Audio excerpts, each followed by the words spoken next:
Now, as you're looking at the word for the first, probably one of the most classic, problem about the partial fraction decomposition.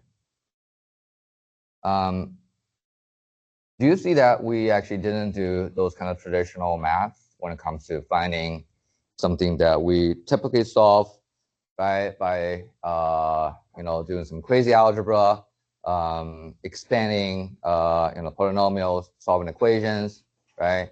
So what we did was to simply plug in any numbers you like for the variable x. Okay, so whatever you want to call it, figure out a name, right? Substitution, right, or whatever. So my question for you is it okay if I take x to be any other numbers? What about I take x to be 0 or 1? Would that be okay? When it comes to solving for the a sub 1, a sub 2.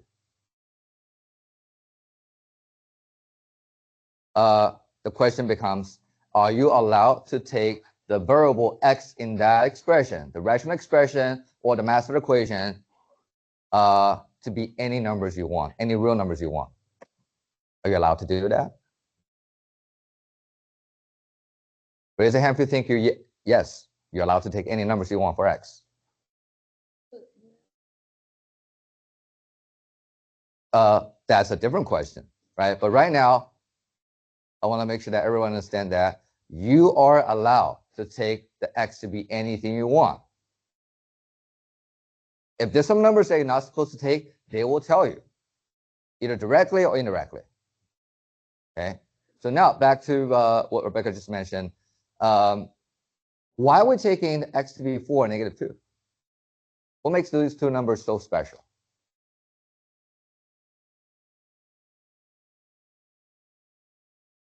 Christina?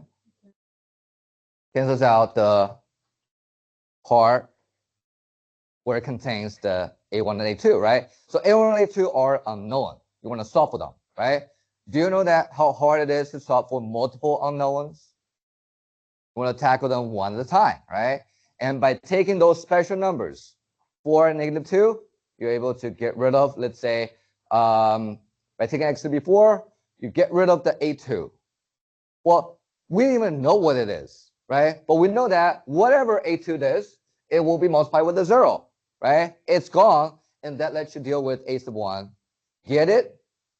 Then you know what? You could feed the a sub 1 back in because you know what a sub 1 is, right? So then you can take any numbers you want for x and solve for a sub 2. And I'll show you in some other examples because you kind of have to do that.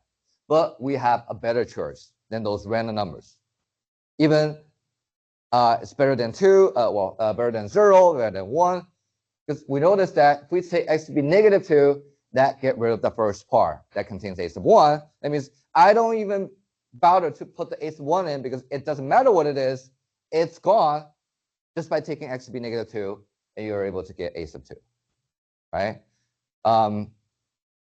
But this is not the only method. But that's the method that you should always think about doing. And for those who come to my SAT sessions, do you know that I'll be telling you very hard the method of substituting numbers, right? But I'm not saying that you have to do it for every single question, but you should always have that as an option. Maybe one of the options that's on the top of the list, okay? Now, before I move on to the next example, does everyone understand what I did as I go from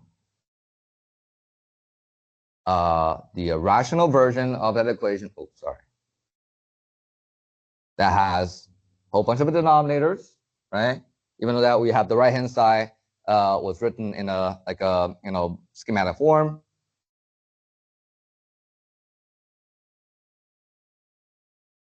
And I went into the master equation. So I start from the rational version, and I was able to write it in terms of the no denominators. Do you guys want to see the detailed algebra behind it? Or you guys are okay with Well, but keep that in mind, right? So because this is always something you have to do, because when you get to master equations, you get to do those fancy stuff. And I'll probably find a chance to show you, at least once. Okay. Anyway, go ahead. How to set up? Why didn't set up the master equation? I just do some algebraic treatment to the original rational version to get it. That means the master equation is based on the original version, and you set up the original equation using one of those rules. And we use the rule number 1. Okay. Now,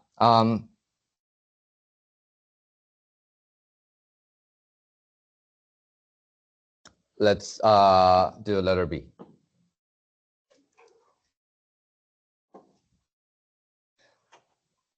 Since it's easier for you to, turn to some previous pages, right, for the rules, right? So I'm not going to go back and forth. So you can see what rule I'm talking about.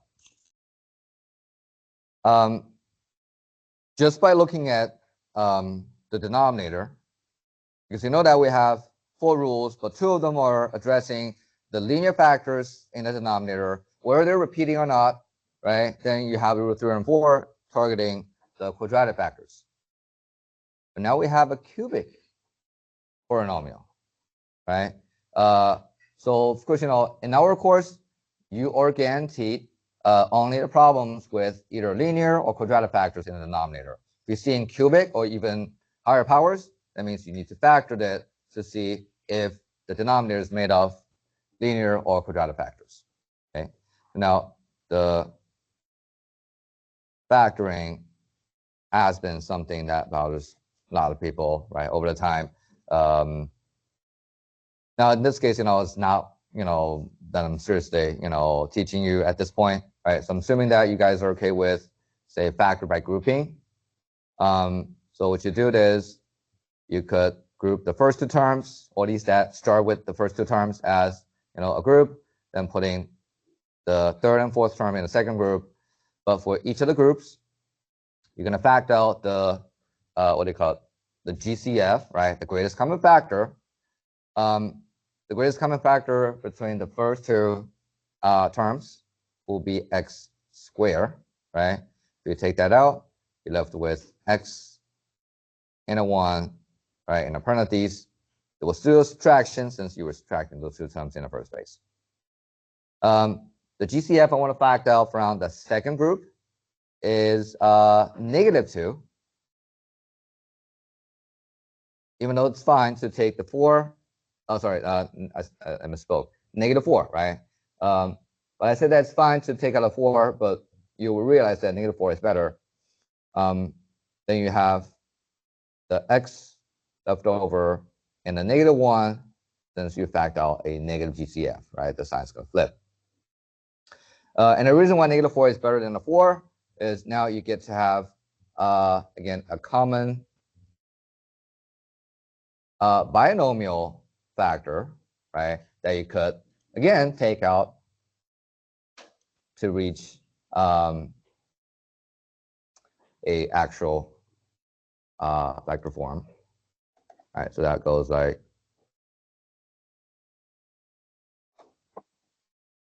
square -1, x -4, right?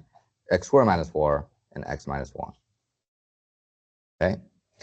Now, are we done with factoring?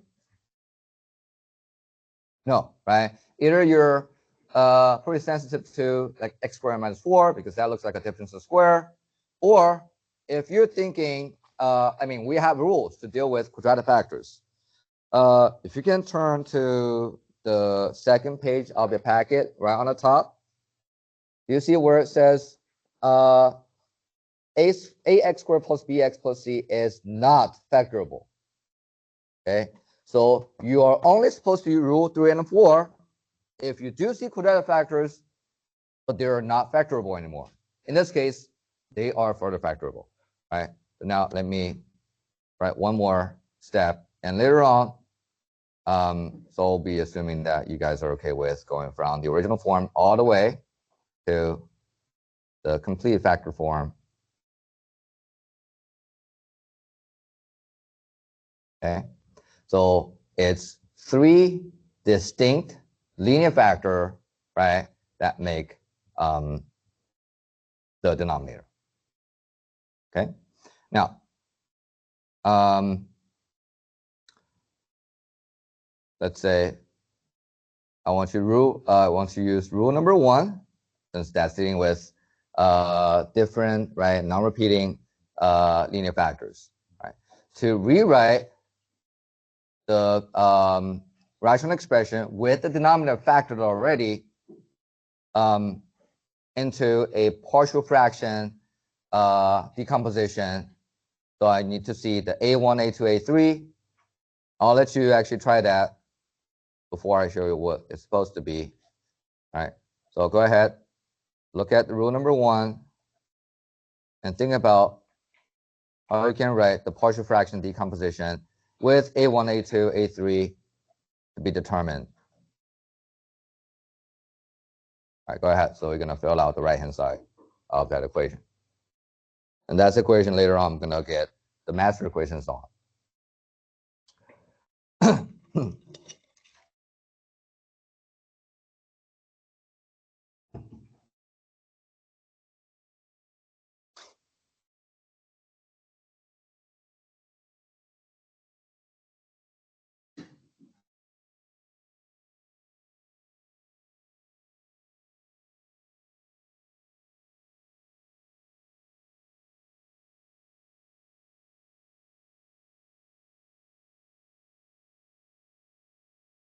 All right, so since this is not the first time we did something like that, and it's exactly the same scenario, it's just getting one more fraction, right, than the letter A.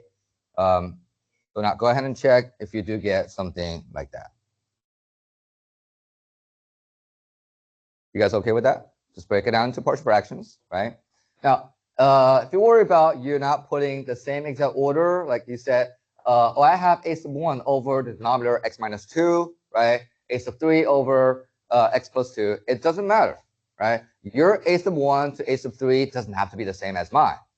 But later on, they'll work out mathematically. So our final decomposition will always match, okay?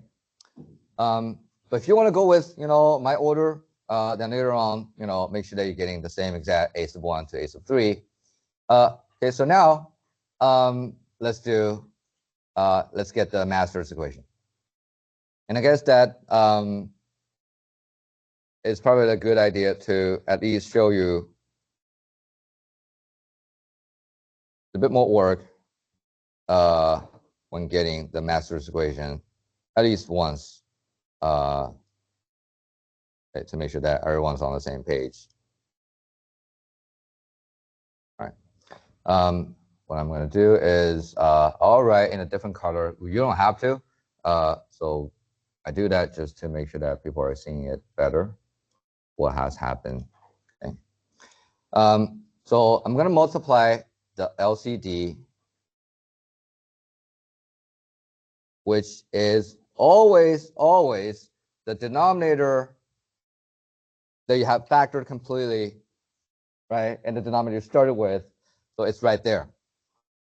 X plus 2, x minus 2, x minus 1, right? So I'm going to multiply the LCD on both the left-hand side and the right-hand side of, that rational equation. X plus 2, x minus 2, x minus 1, right? And I'm going to put it over 1. So you know that this is on the numerator. So things on the numerator and denominator will cancel, right? Now on the right-hand side, I'll multiply the same thing.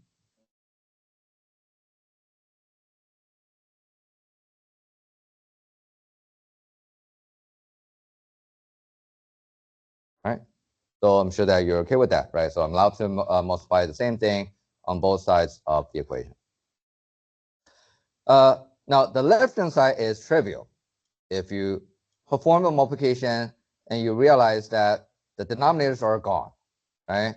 Because you have those nice cancellation, right? And again, that's why we are trying to multiply the LCD. You're left with 6 minus 4x. Now, what would you do on the right-hand side? Now, again, I'm going to write it only once because it's tedious. I don't want to keep doing that. You know, it's going to just waste the time. So x plus 2 times, you know what, let me, so you know that I'm going to distribute this guy, right? So it'll be x plus 2, x minus 2, x plus 1, x minus 1, sorry, over 1, plus a sub 2 over x minus 2, minus and multiply x plus 2, x minus 2, x minus 1 over 1. Then we have a third term, right? So a sub 3 over x minus 1 times x plus 2, x minus 2, x minus 1 over 1, okay? So now let's do the cancellation.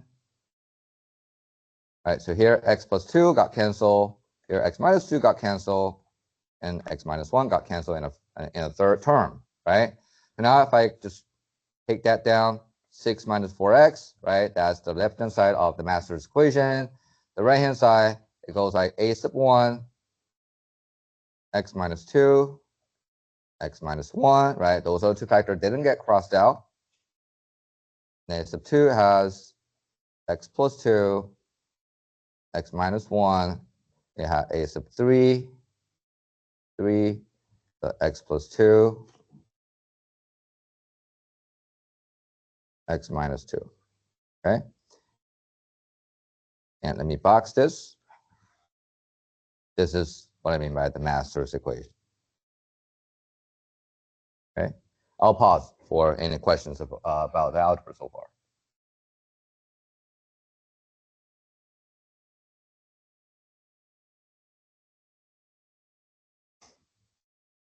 Any questions about the LCD? You guys all see why the LCD is the product of all three factors? Okay, and you guys are absolutely okay with multiplying the same thing on both sides of the equation, right? Even on the right-hand side, I have to distribute the LCD, but I put it over 1, so then you know things could cancel, right? 1 upstairs, 1 downstairs. And we arrived at the master's equation.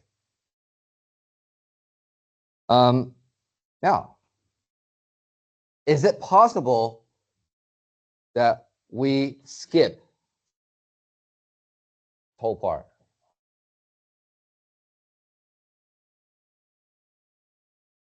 And just picture it, you know, in your head. You can, right? Do you see what's the point of doing the multiplication by LCD on the left-hand side if you're always just going to take the numerator down anyway, right? You will do 1,000 problems. It's going to be like that. Not to mention the right-hand side. It seems complicated, right? But do you see the pattern here? Why the first term has no denominator and you have two other factors stays with the coefficient a sub 1? Because the denominator you still want to get rid of, and you did, it's not there anymore, right? But the two other factors got survived. Follow the same pattern. You should be able to just look at the original form right up there, right? See what the LCD is, right? Which denominator on the right-hand side is associated with the a sub 1, a sub 2, a sub 3, and you should read off the master's equation. And it should be that quick. And tomorrow, you get questions, maybe just asking you what that original form is, okay? And you should be able to get that, you know, real quick, right? And also, when it comes to calculating things, you shouldn't waste any time getting the master equations. And it's okay to spend some time, you know, figure out those a sub 1 to a sub 3, but I don't want to see people writing things down as crazy on their spreadsheets, right? Because this should be something that you could easily do in your head, right? So now let's finish the decomposition by finding a sub 1 to a sub 3 before the break. And only have, oh, it's already 50, but you know, it only take us, you know, maybe a minute to get it. And because that's supposed to be how quick that is. All right, so now, remember I said you are allowed to take x to be anything you want, right? So what kind of numbers you want to take for x, or the first number you want to take for x? Anyone want to propose some number for x? 2, okay. If you do that, see what happens on the left-hand side. 6 minus 4 times 2, right? On the right-hand side, the first term is gone since x is 2, right? The second term, a sub 2 times 2 plus 2, right? Times 2 minus 1. And also, the third term is gone, right? So you're left with negative 2. This is 4 times 1. All right, yeah, a2. Therefore, a2 is nothing but negative 1/2. Right? Now, what else? So now let's say, how about you guys get me a sub 1? What kind of numbers of x you want to take to get a sub 1? Negative 2. Good. Now on the left-hand side, it becomes 6 minus 4. Now be careful with the signs, right? Negative 2. They're multiplying. So you get a 0, no, not 0, a sub 1, right? Times negative 2 minus 2 and negative 2 minus 1. You get 0 and a 0, right? Don't worry about it. So what is that? That's 8 minus 6, right? Minus negative 8. So it'll be 14, right? So that's negative 4 times negative 3, right? So it'll be 12 a1, right? So a1 will be 7/6. Okay.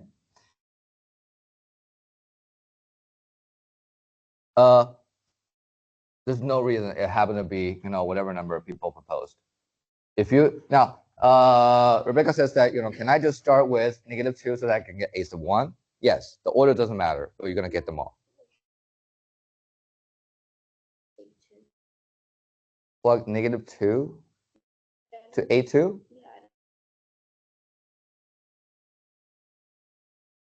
Now, the a1 to a3 are constants. They are whatever they're supposed to be. You don't have any freedom to set them to whatever you want, but you're trying to find them.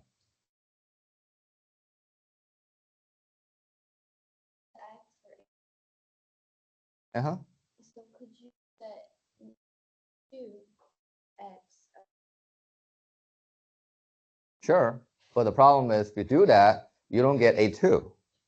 Because if you do, say, if you take x to be negative 2 into that master equation, the term that has a2 is gone because x is negative 2.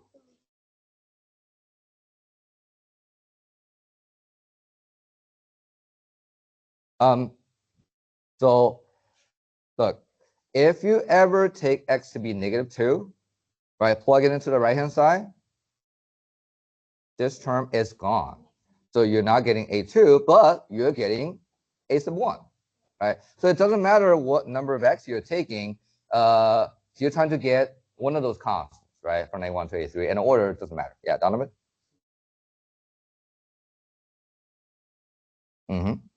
Yeah. So now what goes next? What do you want to take for x to get, let's say, a sub 3? X could be 1, right? And you guys figured out what a sub 3 is. Oh, we figure out? Okay, negative 2/3, and that's it, right? See how routine it is, right? Get the rational equation using the formula, get rid of the denominator, get the master equations, then go take x to be whatever you want. And do it in a way that you can get those constants one at a time, right? Okay, go ahead and take a break of 10 minutes. We'll come back and deal with more scenarios. Yeah.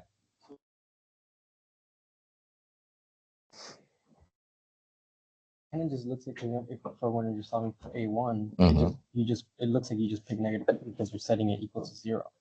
Yeah.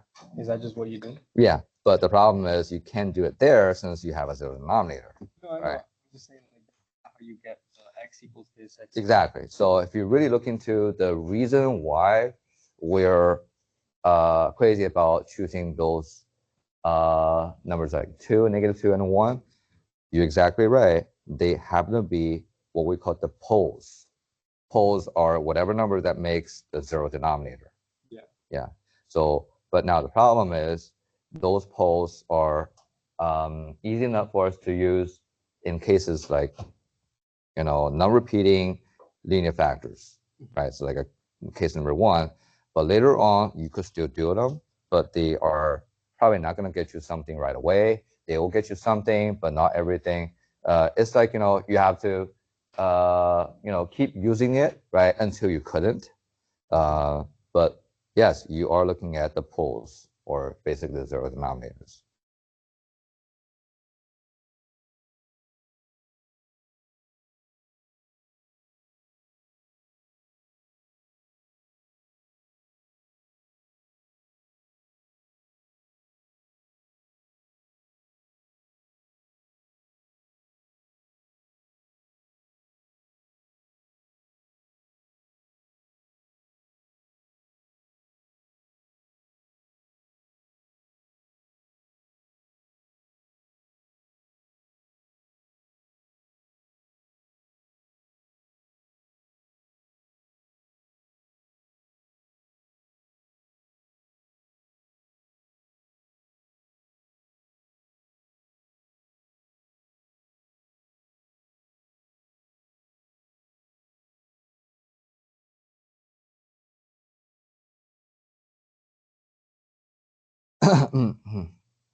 Out of it?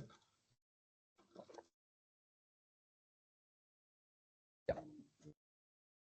You shouldn't do that. Your A1 is, yeah. Now, this is fine, and you're probably going to see exactly like those fractions on numerator from the question banks. So when you try those problems, you see it. But do you know that sometimes people don't like to have fractions on the top? That's actually what I'm going to write in a second.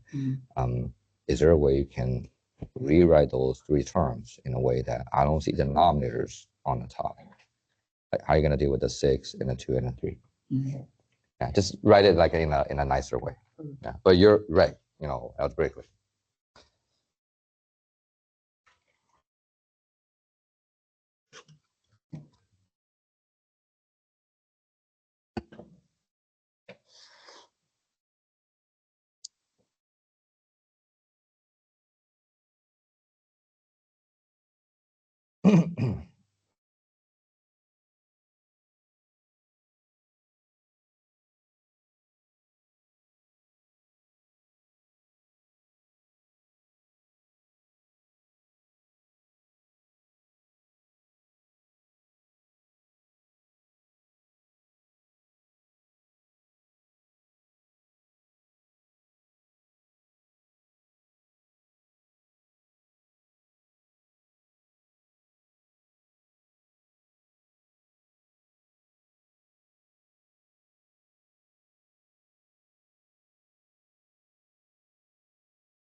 All right. Now, take a look at the like a final answer for a question like this. Let's say in a test, I mean, if you can, you know, be a bit more professional when you try to answer the question, make sure that you do answer the question directly. So now when I grade your work, right, if it's an FRQ, when I see that you got those constants A1 to A3 all correctly, then, you know, you get in full credits, right? But you need to report your answer to let people know that what you finally getting, right? Do you see that, you know, we start from what they're asking us, right? To do some massage, right? It was, I mean, a compact single fraction rational expression kind of thing, without any factoring going on in the denominator, right? But somehow we figured out with some kind of interesting techniques, so we were able to break it down into 3 individual fractions, right, or partial fractions, with, you know, each denominator, right, much simpler than the original one. You have some constants, okay. And I was talking to you know, Donovan just now, like what you should keep as, you know, the ultimate form, right, of the answer. Now, what you see here is putting the fractions, like whatever you got, right, on the numerator, since they are what you got for A1 to A3, and you are absolutely fine if you're writing things like that. Some books, even the questions that we pull from a bank, might just leave them like that, okay? Don't feel obligated. You have to write in a prettier form. But if you could, I mean, why not, right? Because some people don't like to see fractions in a fraction, right? Because technically speaking, you have to say these are complex fractions, right? And they don't have to be as complicated as it needs to be, right? If you just write it in a way that, you know, looks a bit nicer, okay? But again, whichever form you like in a test, when you're trying to do an FRQ, is absolutely fine, okay? But what you really have to do is make sure that you understand sometimes if the options in the test shows up like that, do you know that it actually is going to be the same as what you got in the first place? If you couldn't tell, that's a problem, right? So you need to be flexible reading their work. But when it comes to reporting your own work, you do have some freedom to go whichever form you like, okay? Now, I think everyone's here. So like I said, that you're gonna get a quiz on just 8.3 tomorrow. And you do see that sometimes the math will take obviously a little bit longer, right? Than you know, we normally expect from a single problem. So for 8.3, I'm thinking about 3 questions, right? In 10 minutes. Okay. But how long you think it's gonna take you to finish a problem like number 1 or 2? They're only asking you what will be the breakdown of that rational expression in terms of those partial fractions. Say number 1. Or can you guys tell which one is right at this moment? Letter B, right? And how long do you think it's gonna take you? Hopefully just a few seconds, right? If you remember the rule. Okay. And that could be one of those questions. I'm not saying the same number, right? But, you know, well, of course, not everyone gets, you know, some randomized numbers from the poll, right? And that's how quick it is. And what about a question like number 3 or from 3 to 5, right? Whichever question. You know what? I mean, number 3 is not as bad as it seems because it factored for you. Do you see that? The original denominator was factored. That means you should start reading off the master's equation right away and figure out what those constants are. Now, number 4 and 5, yes, you do have to do some factoring on your own, right? But do you guys know how to factor things like that? take out a common factor, right? Go from there. And here you see that it's quadratic. That means you're going to have to do, the AC method, right? Or, like I called it, back in the fall, the slide divide thing, right? But that's the trivial case. You see that? Just break down the 12 into -3 and -4, which add up to be -7, right? You know that the factor is going to be either x minus 4, x minus 3, right? I'm not sure about the numbers, right? But, you should be looking at the last 3 options, right? So therefore, if you get 3 questions, and there has to be at least 1 questions are at the level of question 1 and 2. Okay, so that should take you no time to get it right. Then you should spend some time, to figure it out. Maybe 2 more questions that you do have to do some calculation. But like I said, I'll try to be reasonable. There'll be a question, could be at the level of, number 3, even with a less factor. Okay, so I'll get you 2 factors. Then, at least that how it works out in general, right? Quickly figure it out correctly. Then another problem might require you to do some factoring. But as long as you're quick enough when it comes to the technique I was teaching you for 8.3, which is breaking down into partial fractions, get the master equation, plug in numbers, and get the constants, right? But if you have to do something ahead of time, saying factoring, right? Or when it comes to plugging numbers and you're getting some errors when doing the mental math, but you don't have to do mental math, you do have calculator, right? But I hope that, for those simple algebras, and you're only doing to the numbers, as long as you pay attention to the negative signs, not to mention there are multiple choices, all right? So don't get anything that matches what you got. You know how to go back and check it, okay? Anyway. Something that I feel like that you should also think about if you're getting questions like that in SAT, which I don't think is going to be very likely. So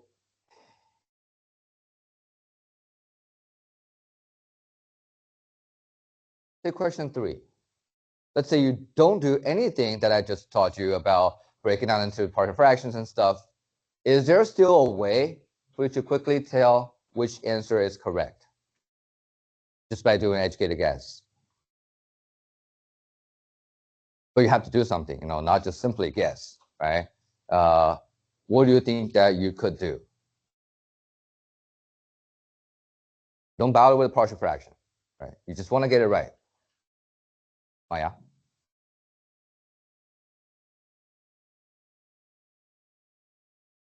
Oh, you're talking about those 2 numbers? Okay. That could be a little bit risky. Yeah. I don't know what the answer is, but I think it might be risky. All right. Anyone else want to post anything? Because that might help the whole group, right? If you're doing not necessarily partial fractions, any kind of multiple choices are like that. They have x, like floating around, right? Plug in numbers for x. What numbers would you plug in for x? -1. Well, you have a denominator. Oh, sorry, here.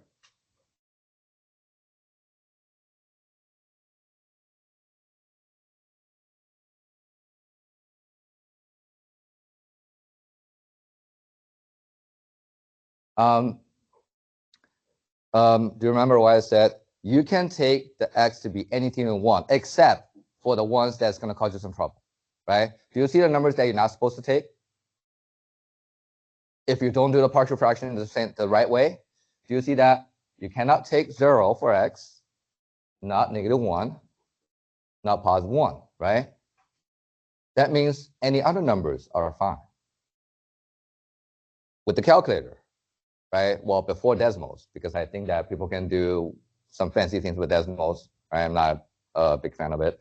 But if you take x to be 2, feed it into the original expression, get a number, and try it with all the options, right?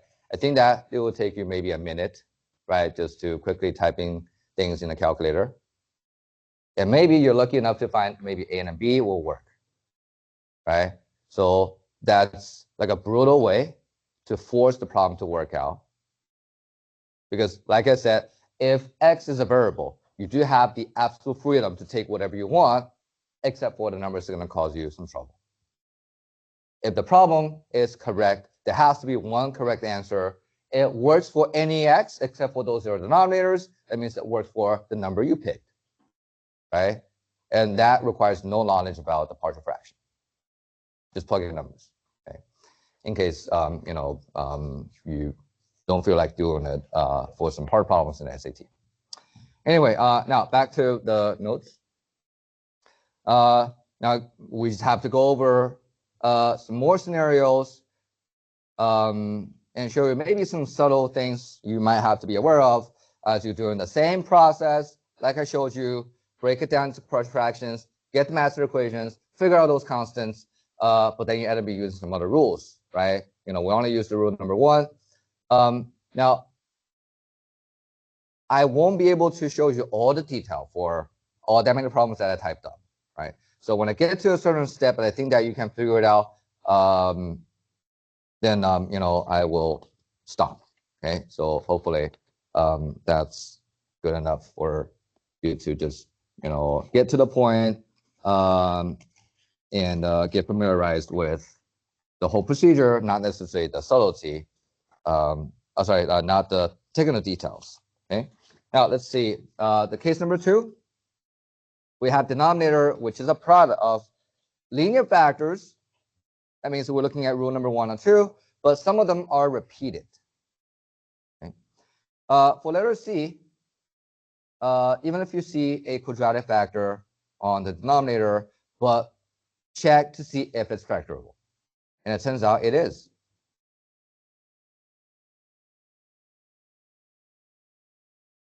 It happened to be a perfect square trinomial.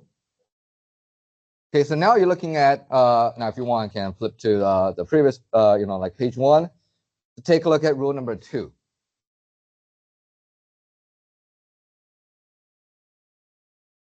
You see that rule number 2 will take care of the repeated, linear factor, right? So let's say, according to the rule, we're gonna need 2 partial fractions. Both of them is gonna have constants on the numerator, but the denominator is gonna be that factor x minus 5, right, raised to the power equal to the number of times that's repeated.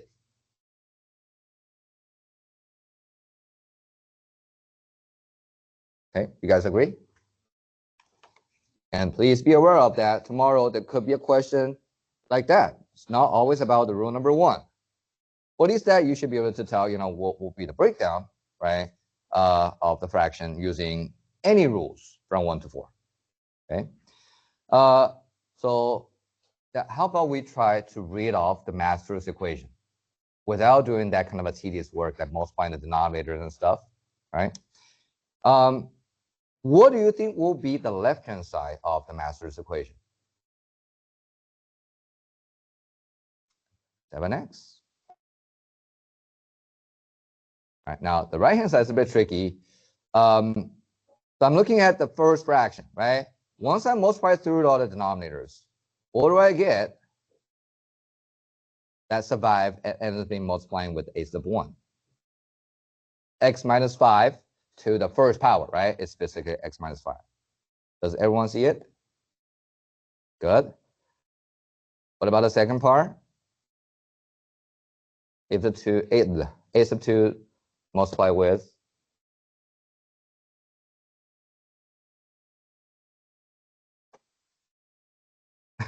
some say nothing, some say x minus 5 square.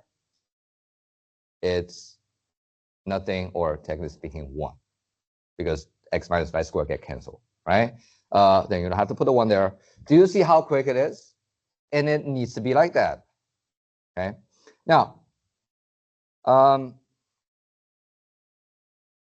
okay, so you tell me what kind of x you want to take.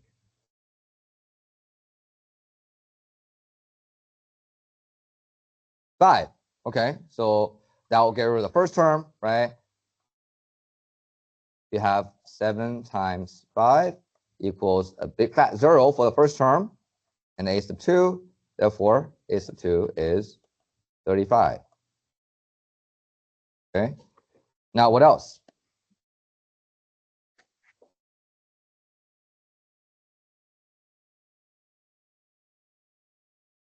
Well, is it possible to let a sub 1 survive and kill a sub 2?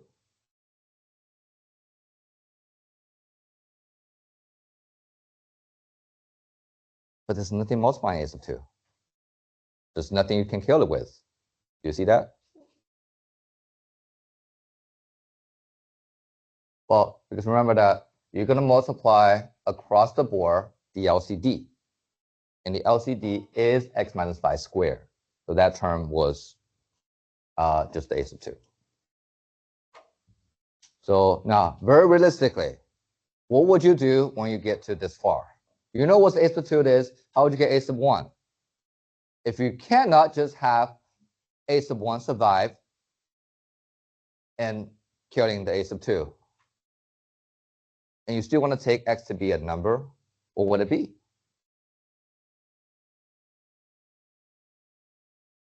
Negative what? Negative 35? Or what about 1? Can x be 1? Can x be 0? Could be anything, right? Could be 1,000. But why would you get those ugly numbers, right? If you like 1, take that to be 1. You know, I could take maybe x to be 0, right? You know, for some reason, because I think that is probably easier in general. If I have a 0 on the left, right? So here's negative 5, right? 0 minus 5, negative 5 times a1. Don't forget, you know what a sub 2 is, right? A sub 2 is 35. Then go ahead and solve for a sub 1. So you get 7 or 7, right? Not negative 7. There you go, right? Now, what's your takeaway from this problem when it comes to setting x to be something you want? So sometimes by taking x to be something, you know, like a number, it probably not gonna only preserve one term, right? But it's okay.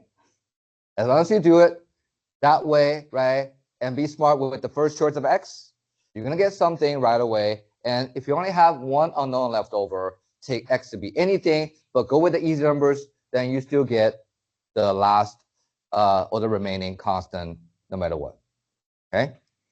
All right. So I guess that I don't have to write down the final answer. You know what it is, right? So a sub 1 goes here. Or you know what? Just to be safe, 7x over x squared minus 10x plus 25 is 7 over x minus 5 plus 35 over x minus 5 squared. Okay. Now, if no questions, we'll move on to, you know what? I'll let you figure out letter D after class if you feel like doing so, and I'll tell you what the answer is so you can check your work. Okay. So if you do it the way I showed you with letter C, so you should be getting 1 over 3x plus 2 over 3x plus 3 minus 4 over x plus 3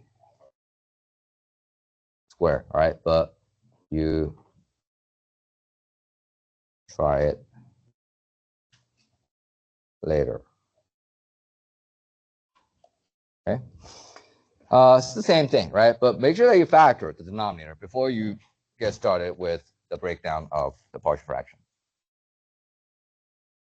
All right, so I'll let people get that answer down before I move on to the third case, which is going to be the quadratic factors. But at least that, you know, we'll start with scenarios without any repeated quadratic factors, but things will get a little bit more intensive than the linear factors, and therefore we stop at quadratic factors.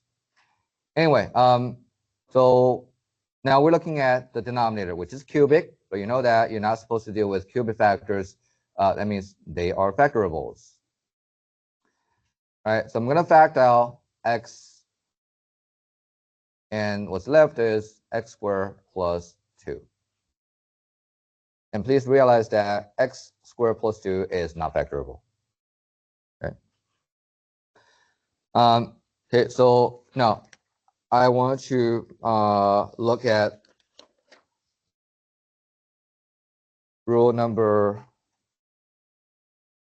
1 and a 3 to figure it out what should be the partial fraction decomposition or the breakdown in terms of those constants like A1, A2, B1, B2, stuff like that. I'll wait for a minute. Okay, figure out the breakdown.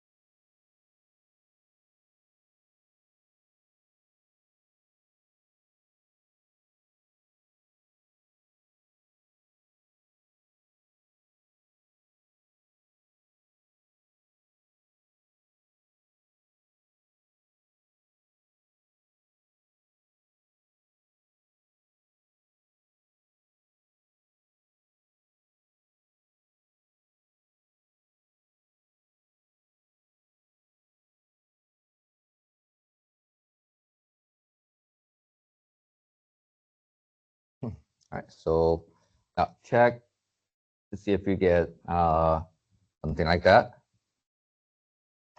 Now, please realize that there's no reason that I'm calling the constant B2 as B2. I can call it C. I can go with ABC, right? It's just that I like to have those subscripts to match whichever term I'm looking at. Say the first term, I have A sub 1.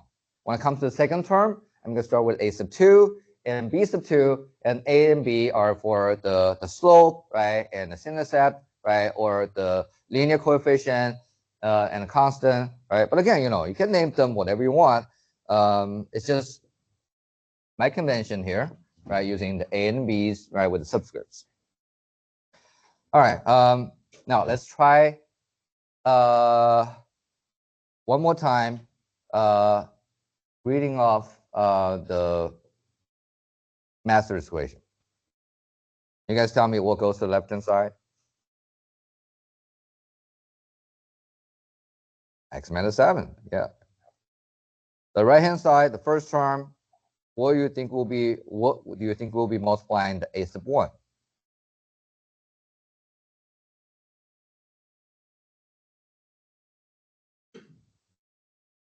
Anyone?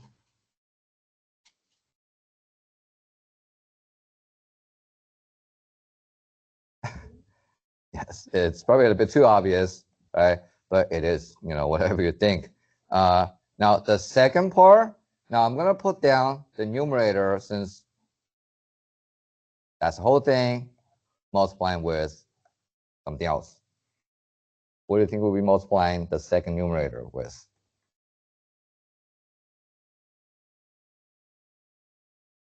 X, exactly, okay? Now, let's go ahead and play with the values of X, right? Try to make it as smart, as easy as they can be, okay? Again, what will be the first number you want to try for X? Get you something, right? You need 3 unknowns, A1, A2, B2. Which number? Special enough to get me one of the constants.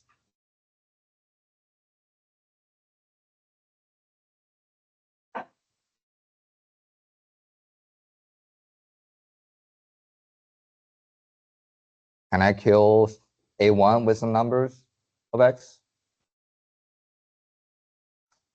If I do that, x squared plus 2 must be 0, right? But what numbers of x will make x squared plus 2 0? There's no real number can do that. Because x squared is non-negative. Adding it to, it will always be positive. Okay. So forget about thinking about killing the A1. Can I kill A2? Yes, right? And not to mention, I can kill A2 and B2 at the same time, right? Just take x to be 0. And now you have negative 7 on the left, right? The right-hand side will be 0 plus 2, so 2A1, right? So you figure that A1 is nothing but negative 7/2. Okay. What next?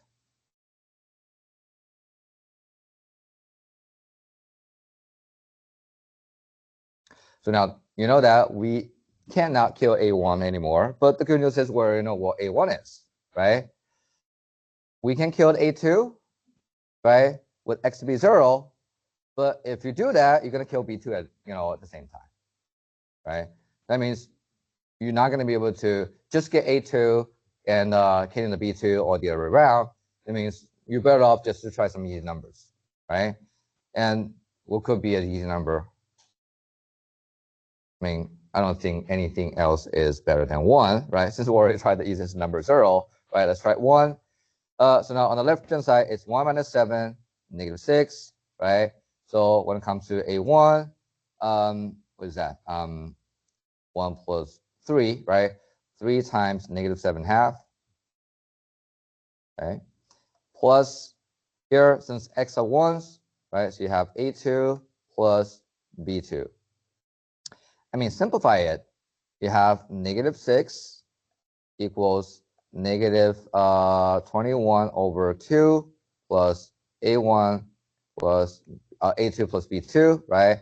So if you add 21 over 2 on both sides, I think you're going to get 12, 9, right? 9/2, am I right?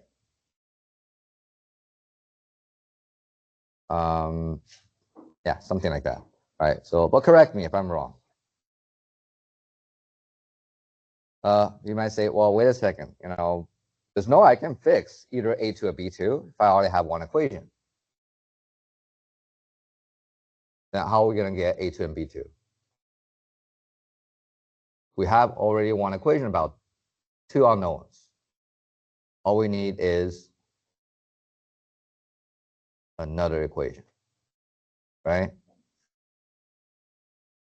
So maybe try 2 or -1. Now, in this case, for some reason, I like -1 a bit better. You'll see that in a second. Here, this is -8, right? -1 minus 7. Now here A2, sorry, not A2, A1, still negative 7/2, but doesn't matter whether it's positive 1 or -1, x squared plus 1 is the same, right? Still 3. Now here, you have a -1. This is also a -1, but you know that later they're going to multiply, right? So you get a sub 2, since you have -1 times -1, right? So a sub 2. But of course, B2 is going to get an x, where x is -1, so that's negative B2, right? So we'll do the same thing. It's -8 equals negative 21 over 2 plus A2 minus B2, right? Add 21 over 2 on both sides. You will get 5/2. Am I right? Something like that, right? Positive 5/2, A2 minus B2, right? So now make sure that you know we have 2 linear equations about 2 unknowns. You guys know how to solve for A2, B2? Not that I say you can read off the answers, but do you know how? It's linear system of linear equation with two variables, right? And also, now, do you see why I'm taking a -1? They're added together to quickly get you A2. You subtract them, you get the B2. But however you do it, you now know many ways of solving system equations, right? Substitution, addition, matrices, which is probably useless in this case, right? You know, why would you spend time dealing with matrices? Cramer rules, if you happen to like that, right? But again, you know, you have tons of ways to solve it. Right? I'm gonna get you what those constants are, right? But that's not what we're curious about anymore. So absolute algebra, you'll figure out what A2 is, which is 7.5. B2 will be 1. Okay. Any questions about this problem? You good? Well, let me zoom out a little bit. You have two linear equations with two variables. However you want to solve a linear equation of a linear system of equations. But I'm saying that in this case, you're better off to just quickly add these two equations up. Then B2's cancel, so you can find A2. Then plug it back in to get the B2. Solving system equations. Now I'll say a couple of takeaways from this problem. First off, know that you might end up mixing the rules, right? Do you see that I got the first term by using the first rule? For any linear, non-repeated factor in a denominator, it needs a partial fraction, which takes that denominator and puts a constant on top, right? That's what the rule number 1 tells us. Rule number 3 tells us that for every non-repeated quadratic factor, you need to put a linear factor, right? Generically, in terms of ax plus b, right, over that quadratic factor that serves as the second partial fraction, right? That's you know, a major takeaway, right? The second takeaway will be, still try those special numbers for x to get you something as quickly as you can, as early as you can. But when it comes to some other constants, be open to scenarios that you might have to take some easy constants of x to get you 1, even 2 equations to solve for multiple variables.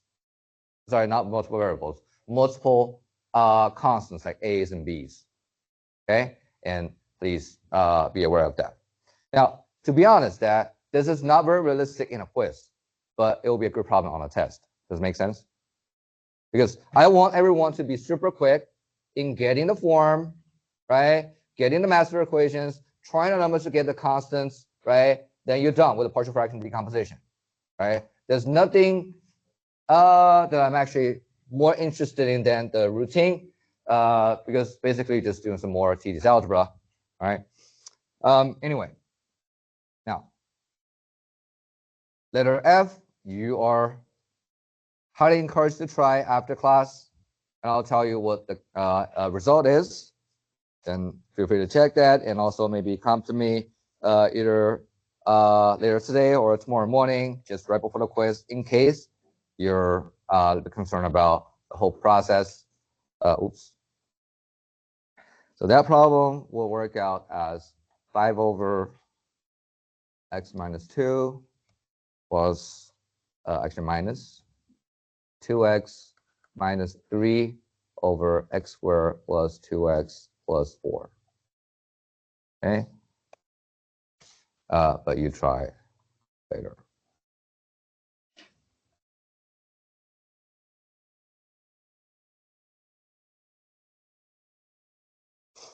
All right, so now that brings us to the last example that I'm going to go over in class today. That's letter G for case number 4. The last case is, of course, you know, the worst one. The denominator has repeated quadratic factors. Okay, but at least that is already a factor for you. But you see that x plus 1 is not factorable. It repeated, right, for 2 times. Therefore, you're going to be looking at rule number 4. All right, so you need 2 fractions. Each of them take the same quadratic factor,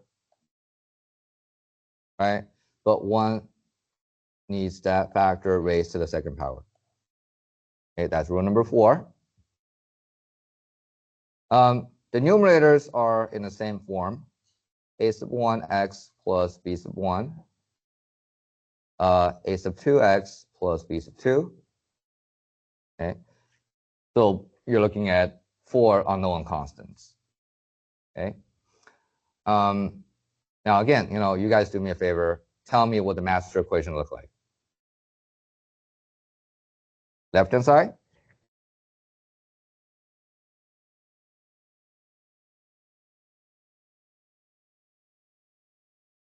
Yeah, the top of the fraction, right? The numerator of the fraction. Yeah, 5x cubed minus 3x squared plus 7x minus 3.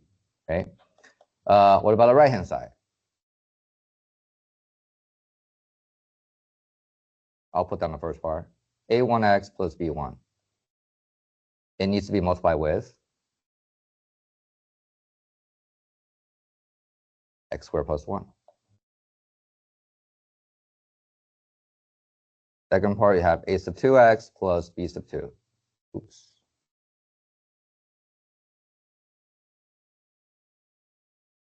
Come on. And it needs to be multiplied with, think again, 1, right? You guys all see that? Because that is the common denominator right there. It gets canceled, right? So it's going to be multiplied with 1, right? But let's don't keep it. All right, so now stare at this master's equation. What value of x do you feel like taking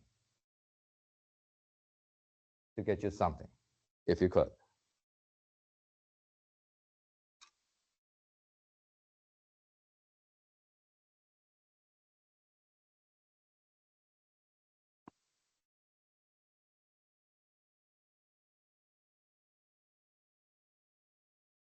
Is there any number of x that can preserve maybe one of those constants from A1 to B2 or carrying everything else? Well, maybe you try 0 for the x, it kills A1, A2, right? But you still have B1, B2. Okay. And you thought that you can kill the first part, but the thing is x squared plus 1 is never 0. Okay. There's nothing multiplying B2, that means there's no hope, right? Dealing with that. So now what ends up happening is that when our students are so used to the method that they get in class, they might end up doing it by trying 4 different values of x. Take x to be 0, 1, -1, or 2, you name it, right? Those easy numbers. You'll get 4 equations about 4 unknowns. Are they solvable?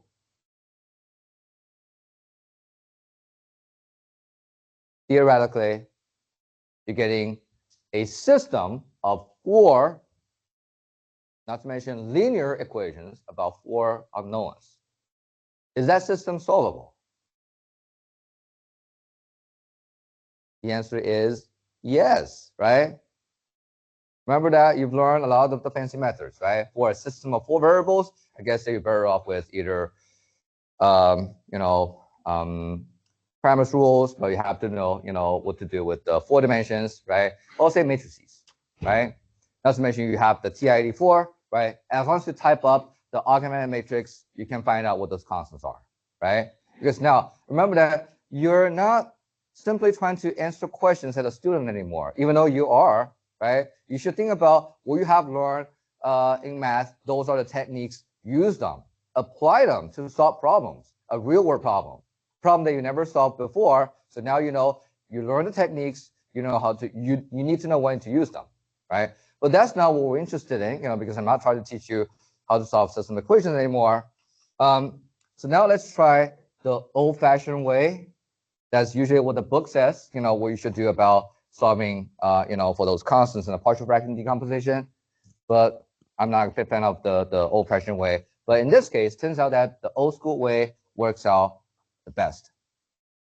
What do?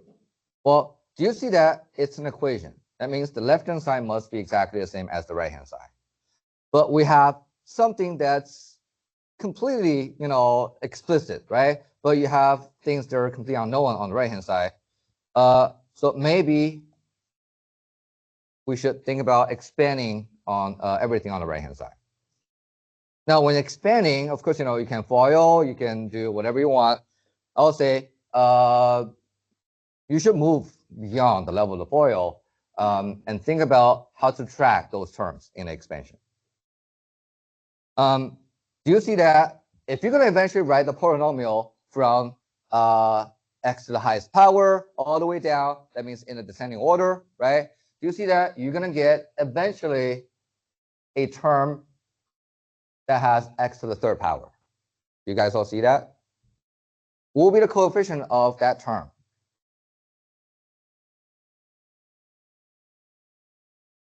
And I hope you realize that it's a1.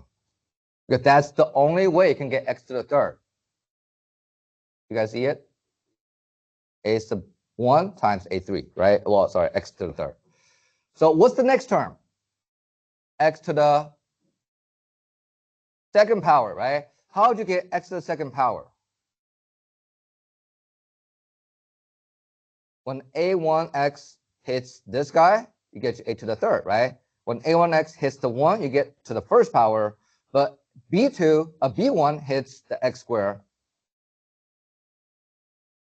you get x squared. And that seems to be the only way to get x squared. Do you see that? Now, down to x to the first power. How do I get x to the third? Sorry, x to the first. I have a term over here. That's x to the first. Would I get anything else like that? I have a sub 1x, which will multiply with 1, right? Somewhere along the way. So there are two possibilities, right? And they add up.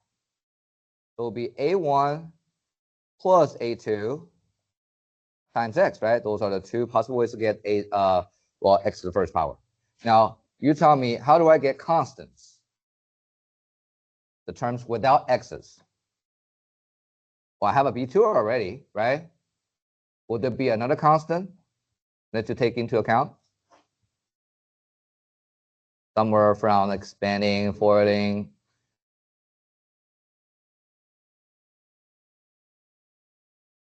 B1, B2. No, there's no x multiplying the B2. And, well, B1 is going to hit x squared. And I already accounted for it, right? But B1 is going to hit 1. That's how you're going to get another constant. So basically, constant is going to be the sum of B1, B2, right? The coefficient of the linear term will be A1 plus A2, right? So now, look, if I claim that this is a valid equation, right? Don't you think that the coefficient has to match? On the left, you have 5 in front of x to the third. On the right, you have A1. Therefore, A1 must be 5. Then what about B1? The quadratic coefficient is -3, right? So B1 has to be -3. Now, what about the linear coefficient? So A1 plus A2 must be 7. Do we know A1? Yes, right? A1 is 5. Therefore, A2 must be 2, right? Now, what about B2? B1, B2 added to be -3. What is B1? B1 is already -3, so B2 has to be 0. And that's it. So that's the old-fashioned ways of expanding everything on the right-hand side of the masterless equations, matching the coefficients between the left and right-hand side, right? So again, make sure that you're open to that possibility, which is not very common. You're still better off to try those special x values of x, right? But this is like, now, would you be able to get home if you decide to go in the opposite direction? So let's say, your home is that way, right? You decide to go back. You can still get there, by going around the earth and still get back home, right? But why would you do that? In this case, you see that if you're trying the same way over and over again, it's been working out for the most of the time, but you hit a dead end by trying the x to be some special numbers. So now you should think about maybe turn around and try the way that you thought that was stupid. But that turns out to be a brilliant way to get you what you want, right? Almost effortlessly. Okay.